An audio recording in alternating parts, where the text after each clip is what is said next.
What was that? It wasn't. And I like John Cena, and I've never said anything bad about John Cena. I assume John Cena is gone also from the WWE and will never come back. That's the only reason he participated in this, I would think, because he'd never be seen again by this audience. How do I make notes on this? He came to the ring, then Bray's in the funhouse in the video, then Cena's in the funhouse. Then he goes through the door because the puppet tells him to, and and fucking Lewis Carroll has Alice down the rabbit hole. I wrote the following: "This is the end of wrestling. Why am I wasting my time watching this? This isn't even a cool movie fight scene. This is just stupid and nonsensical. Even in the movie fight scene, they weren't obviously acting silly and doing shtick with each other. I've never met Bray Wyatt, but I'm disappointed in John Cena. Bray Wyatt was emoting to the silly background music. I don't know what the fuck was going on. They've changed characters. Cena was all of his old characters. But then Bray Wyatt was fucking Hulk Hogan, or somebody was doing something. He disappeared. This makes no sense. Cena's Hogan on Nitro. I hate this. What does this shit even mean? This is the things I'm writing. Fiend appears and hits Cena with his finish and the mandible claw, and Bray Wyatt counted the pin in a different shot for his own self holding Cena. So I wrote, did he win? Thank fuck this is over. I assume John never wants to come back to this bullshit. What? It didn't even make any sense as phony wrestling. It didn't make any sense as anything.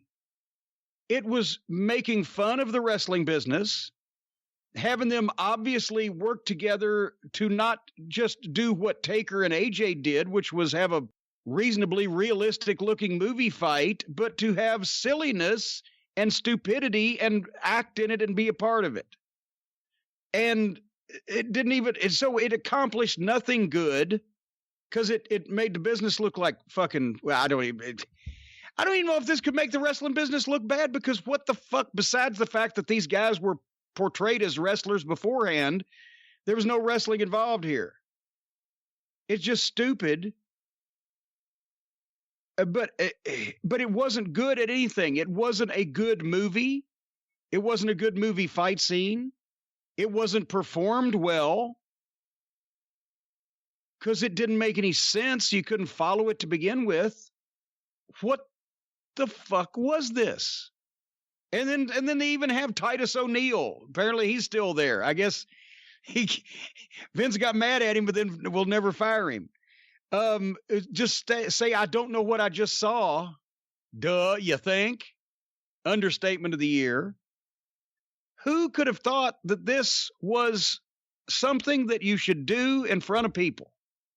I'm not even talking about the fans that weren't there. I'm talking about do this type of shit and show it to the world. Why? Why? I can't explain why. I can't explain what. You were the guy many, many moons ago, Brian Last, when the sun comes up in the east and sets in the west many times ago. You were the one who said, watch the Firefly Funhouse. This guy's really weird and bent. Well, that's not exactly what I said. I said I think people would really like to hear your opinion of this when he first started doing his Firefly Funhouse promos. And what did you think of the Vince puppet all of a sudden showing up? Oh, cry Vince and Jesse and the Muppet Show fucking thing. They're in the goddamn, Jesus Christ. Just. Reportedly, the creative leads on this were Bray Wyatt and Bruce Pritchard. Woo, well, I can believe that Bruce was involved. I don't know Bray Wyatt, as I've mentioned. I've never met the young man. I thought he could talk his ass off in a wrestling context, but I don't know what the fuck this was. I don't, Now, if you were worried about, and I don't know if worried is the right word, how the rest of wrestling outside of WWE and even inside WWE will react going forward to something like the Boneyard match and how they'll try to copy it and come up with new versions. What do you think when you see something like this and the effects this will have on the future of wrestling? Okay, and I've stayed off of Twitter, and for the most part today, this has just taken place last night. We're recording this on Monday, and I've watched this show and doing this with you. So I would assume, certainly to God, doesn't everybody? I can see feedback being mixed on AJ and Taker. Did anybody actually like this shit? Feedback is mixed on this, and that's what I was telling you earlier. Fucking tripping? There are WWE fans that will be entertained by anything, and there are also fans who, at this point, are so jaded with wrestling that they saw something that was really weird, and they got a kick out of it. They're not looking for wrestling to make sense anymore. They're just looking for something they can get a kick out of. Like you said, was it a match? Did Cena actually lose? Is that the last time we'll ever see John Cena? Is this his send-off until he goes into the Hall of Fame one day? Is this the send-off of The Undertaker, Cena, and Goldberg on the same show? You sound like the guy that used to do the voiceover questions at the end of each episode of Batman. Tune in next week, same bat time, same bat channel. Is this the end of the Cape Crusader? I hope it's the end of everybody that was involved in this fucking thing. From start to finish. I hope the cameramen are fired and cameramen are fired and never come back. If you did this on a wrestling program even 10 years ago, it would put your company out of business. And now that's for everybody that was waiting for me to cut the big promos saying, well, this has killed the business. It's too late. I acknowledge that. It's over with anyway. That's what I said a few weeks ago. I said, coincidentally, right after I announced my retirement from professional wrestling, they cancel all the shows across the world. Coincidence? I think not. But I have no interest in being involved in this shit anymore because the cause is lost and the fight is over. And when we are actually in a position where not only fans but wrestlers are debating whether the Invisible Man should be booked on a card, where anybody can participate no matter what their size or age or skill or whatever and be called a professional wrestler, and where even the participants put up absolutely no pretense that they're not completely full of shit, and the fans think that there's nothing wrong with that. This is not a fucking industry that I want to be involved in anymore as it currently exists. The fight is over. So I can't really muster up a horrible, scathing promo on how bad this was for the business at this point because the fucking business is fucking done. Whatever this is, it ain't the wrestling business, and it appeals to an ever tightening circle of fucking people who want to see silly shit. But the more that they do of this, the more they run off all those people who over 10 years ago, 15 years ago, 20 years ago, 30 years ago, 40 years ago would have watched wrestling till the day they fucking died. And now we're like, fuck it, I can't take this anymore. That's where we're at. And this again goes to my point, and we talked about it on the bonus drive-thru that came out yesterday, I guess, as we're doing this, or today as we're doing this, but yesterday as the show is released. That's what makes me so mad when I saw the Friday night SmackDown go-home thing with Bray and the Puppets and Cena. That's what gets me so mad about the Hardy Jericho stuff in AEW, because this is WWE.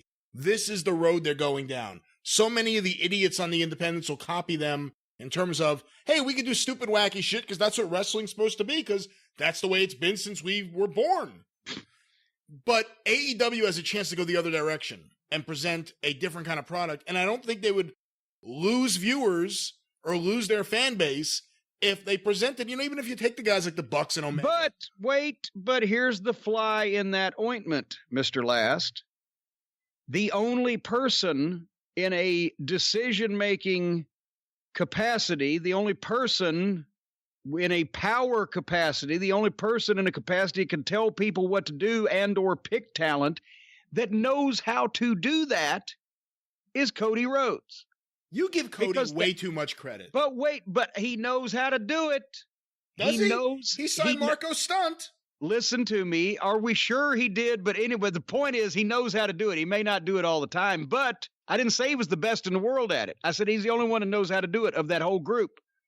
Because ultimately, the burden will come or should fall on Tony Khan for choosing to listen to outlaw, goofy, indie fucking wrestlers that either thought they were a big deal in Japan or think they're a big deal because they sell T-shirts, even if their picture ain't on it, because the bullets are cool. And the great territories run by the great promoters who were ex-wrestlers always educated their audiences to the style of wrestling that they were best at presenting, which was generally what they were best at doing in the ring, which is why in Chicago for so many years and Indianapolis for so many years, it was Dick the Bruiser and the Crusher and the fucking Brawl and Juice on Heenan. But in Florida, it was great scientific wrestling to give the fucking sport credibility and then the fight on top with the blood. Or the big fucking monsters and the ethnic heroes in the Northeast, or on and on, whatever the flavor was. It was always the way you educated your audience as what you were strongest at presenting. And with the exception of Cody Rhodes, none of them either know how to do that or have ever even tried to do that. At least Cody has studied what his father did. His father had experience and learned from masters. He has applied that to the matches that he's had, which is why they get over in the building or in that instant more than the other matches as far as shit that makes sense and the finish accomplishes something, because he's the only one that knows how to do it at all. Whether he's the best in the world at doing that is subject to debate, but he's the only one that knows how to do that at all. Otherwise, they have an outlaw indie mindset, and that's the product that they're going to fucking give. With a national TV slot and a billionaire's budget, they're going to give hokey shit. It's just not going to be hokey shit on the level of the hokey shit we just saw at WrestleMania. Well, again, my point is, and I don't agree with you on Cody. I think that a lot of people give Cody a pass because of who his dad is. And I think he has a lot he still needs to prove in terms of his wrestling smarts. He figured out how to get over. He figured out how to latch on to things that are over, and he figured out how to get the fans to like him. But I think there's still a lot more that Cody needs to prove in terms of that. But you just made a point about it's all these outlaw indie guys there, and there's really no one, unless Tony Khan puts his foot down and becomes a wrestling genius, there's no one to really stop them and push them forward. That's not the issue. The issue is guys like Jericho and Hardy, who are saying we're now here, we have free reign to do all the goofy shit we ever wanted to do. Because that Hardy segment, apparently, Jericho was the guy who wanted to do it. That was Jericho. So it's one thing worrying about, and I agree with you, you worry about, the Orange Cassidy kind of stuff and the Marco stunt and any of these goofs that were just cherry-picked off the indies because they had a small following somewhere, let's put them all together and make, a fucking melting pot of bullshit. Make a big pot of burgoo of wrestlers. But this is the problem. If WWE's doing this kind of stuff, I want a wrestling product that goes the other direction. And I think a lot of other people do too. And AEW at times has presented that. And you could definitely point to some of the Cody matches and say, at times it has presented a fine alternative to the WWE style of wrestling, which now permeates the independent scene as well. But it's stuff like the Jericho Hardy thing, which is on that show, which belongs on an Impact. Or belongs, I guess at this point you could say it belongs in the WWE. Vince didn't want to do the Matt Hardy stuff, but he wanted to do this stuff. But that's what gets me so mad about AEW is the fact that I want a wrestling product I can enjoy and lose myself in. And at times you give me that. Well, and everybody's going to say, well, why don't you watch New Japan? Because we don't want a bunch of fucking interchangeable Japanese guys who we cannot understand what the fuck words are coming out of their mouth doing fucking wrestling. We want Americans that we understand what their passion and emotion and reasoning is and fucking promos. And we want to have a little fun in the context, fun in wrestling in the context of the presentation of a bunch of wild ass personalities having a fight. There's plenty of fun there. You don't see that in New Japan. That's drier than a nun's cunt. And I like Japanese wrestling. When it's a really good Japanese match, I really like it. I have a massive collection of Japanese videotapes still to this day. However, I want an American-style wrestling television show and promotion that doesn't insult my intelligence, I like the idea of sports-based wrestling. I'm a massive fan of Mid-South wrestling. You can't go back to 1983 and 1984 and say, all right, we'll just take everything back and do that. But you can apply the basic principles of presentation and tone of the show to not insult the audience. And you insult the audience when you go from something treated realistic to teleportation and drones. And just like you insult your audience when you go from a Firefly Funhouse to Brock Lesnar.